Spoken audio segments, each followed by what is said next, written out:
যে একজন ভোক্তা অধিকারের উপরে যেভাবে একজন দোকানদার আক্রমণাত্মক আচরণ করলো দেখেছি, এমন আচরণ কেন করবে এবং এটা যে আমাদের মানববন্ধন সমাপ্ত। বাজার তদারকিতে বাধা ও হুমকির প্রতিবাদে রাজশাহীতে ক্যাবের মানববন্ধন। বিস্তারিত থাকছে রাজশাহী থেকে লিয়াকত হোসেনের প্রতিবেদনে। বাজার তদারকিতে বাধা ও হুমকির প্রতিবাদে রাজশাহীতে মানববন্ধন করেছে consumers association of Bangladesh Rajshahi শাখা। রোববার সাহেব বাজার 0 পয়েন্টে আয়োজিত কর্মসূচিতে বক্তারা জড়িতদের দ্রুত গ্রেপ্তার ও দৃষ্টান্তমূলক শাস্তির দাবি জানান। তাদেরকে এখনো আইন গ্রেপ্তার করে নাই, এইটি আমরা অত্যন্ত দুঃখজনক এবং এর তীব্র প্রতিবাদ করছি। সেই সাথে ওই থানা সংশ্লিষ্ট থানার ওসি মামলা দেওয়ার পরে এখন পর্যন্ত মামলা গ্রহণ করে নাই। এর জন্য আমরা ওই ওসির প্রত্যাহার দাবি করছি এবং এই ধরনের ব্যক্তির গ্রেপ্তার দাবি করছি। না হলে সারা বাংলাদেশের প্রভাব পড়বে এবং সারা বাংলাদেশের অসাধু ব্যবসায়ীরা যে ধৃষ্টতা দেখাবে, অসাধু ব্যবসায়ীরা যে ধরনের আস্ফালন ঘটবে সেটা থামানোর মতো সরকারের আর তখন করে হাত থাকবে না। কাজে এখনই লাগাম টানতে হবে, লাগাম টেনে প্রয়োজনীয় ব্যবস্থা তাৎক্ষণিক গ্রহণ করতে হবে এবং আগাম যাতে এ ধরনের ঘটনা না ঘটে সেজন্য প্রয়োজনীয় ব্যবস্থা গ্রহণ করতে হবে এবং বাজার নিয়ন্ত্রণের জন্য মনিটরিং ব্যবস্থা আরো জোরদার করতে হবে। তারা বলেন, রমজানে নিত্যপণ্যের দাম নিয়ন্ত্রণে জাতীয় ভোক্তা অধিকার সংরক্ষণ অধিদপ্তরের বাজার মনিটরিং অত্যন্ত গুরুত্বপূর্ণ। কিন্তু সম্প্রতি ঢাকার মৌলভীবাজারে অভিযানে গিয়ে এক নির্বাহী ম্যাজিস্ট্রেটকে হুমকি ও মব সৃষ্টির চেষ্টায় ঘটনা আইনের শাসনের জন্য অশনি সংকেত। আইন হচ্ছে সবার ঊর্ধ্বে।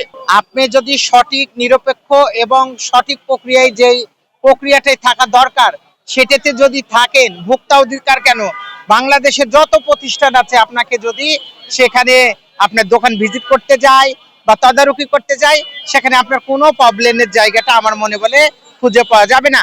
এখন আপনি ভেজাল জিনিস বিক্রি করবেন, খারাপ জিনিস বিক্রি করবেন, 2 নম্বরই করবেন, সেখানেও যদি আপনি আইনের অধিকার চান তাহলে তো হবে না। আপনারা একদিক দিয়ে আইন মানতে চাচ্ছেন, গায়ের জোর দেখাচ্ছেন, আবার আইন না মানার কথা বলছেন, তাহলে তো হবে না বাবা। যে কোনো একটা দিকে আসতে হবে। মানববন্ধন থেকে বাজার অভিযানে নিরাপত্তা নিশ্চিত, বাধাদানকারীদের বিরুদ্ধে তাৎক্ষণিক আইনগত ব্যবস্থা, নিয়মিত মনিটরিং জোরদার এবং এমন ঘটনার পুনরাবৃত্তি রোধে আগাম পদক্ষেপ নেয়ার দাবি জানানো হয়। দেখুন, বর্তমান যে পরিস্থিতি সে পরিস্থিতিতে আমরা একটা বিষয় সবসময় লক্ষ্য করি যে আমাদের অন্যান্য দেশে রমজানের সময় বাজার দর কিন্তু কমে যায়, নিত্য প্রয়োজনের দাম যারা হচ্ছে সাধারণ মানুষ আছে তাদের নাগালে আসে। কিন্তু বাংলাদেশে সেটা পুরোপুরি উল্টো। প্রথম 10 দিন কাঁচা ব্যবসায়ীরা আমাদেরকে লুটে, পরের 10 দিন পোশাক ব্যবসায়ীরা লুটে, পরের 10 দিন কারা লুটে? তারা হচ্ছে পরিবহন, আমাদের কাছে দ্বিগুণ ভাড়া নেওয়া হয়। এই যে এই সিন্ডিকেট এবং হচ্ছে এই যে বাজারে এত পরিমাণে ভেজাল পণ্য থাকে, এই ভেজাল পণ্য বা এর বিরুদ্ধে কাজ করে কারা? ভোক্তা অধিকার। আমরা গত 18 তারিখে কি দেখেছি যে ভোক্তা অধিকারের যিনি ম্যাজিস্ট্রেট উনি সেখানে কর্মরত অবস্থায় গেছেন এবং ওনাকে লাঞ্ছিত করা হয়েছে। এটা কি কোনোভাবে কাঙ্ক্ষিত? আমরা কি এই বাংলায় এইসব দেখার জন্য আছি? সব থেকে বড় বিষয়টা যেটা হচ্ছে, আমরা যে বিষয়টি বলতে চাচ্ছি, যে ব্যক্তি এই ঘটনা ঘটিয়েছে তাকে বাজারের লিডার হিসেবে বা তাকে সিন্ডিকেটের অন্যতম একজন প্রতিনিধি হিসেবে তার বিরুদ্ধে অবিলম্বে শাস্তি ঘোষণা করতে হবে এবং তাকে আইনের আওতায় নিয়ে আসতে হবে।